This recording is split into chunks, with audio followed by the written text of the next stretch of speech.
এয়া হৈছে এটা অজগৰ সাপ আৰু ইয়াক ইংলিছত বাৰ্মিজ পাইথন বুলি কয় আৰু ই আমাৰ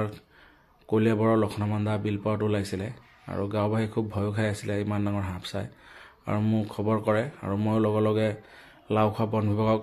জনাওঁ যে আমাৰ গাঁৱতে তেনেকৈ সাপ ওলাইছে ধান খেতিত আৰু সিহঁতে দেৰি নকৰি লগে লগে সাপটো উদ্ধাৰ কৰিলে আৰু লাওখোৱা বন বিভাগ কৰ্তৃপক্ষক মই ধন্যবাদ জনাওঁ যে সিহঁতে কণ্টেক্ট কৰাৰ লগে লগে আহিলে আৰু মোৰেই লগৰীয়া অভিজিত শৰ্মা সেই লাওখোৱা বন বিভাগত সাপ ৰেস্কিউ কৰে খুব ধুনীয়া এটা কাম কৰি আছে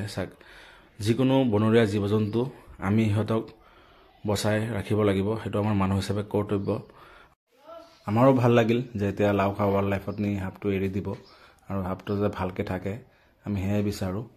আৰু এইটো আমাৰ কৰ্তব্যই যিহেতু যিকোনো জীৱ জন্তুক আমি বচাই ৰাখিব লাগিব আৰু সেই হ'ল আমাৰ ইণ্ডিয়ান বাৰ্মিজ পাইথন সাপ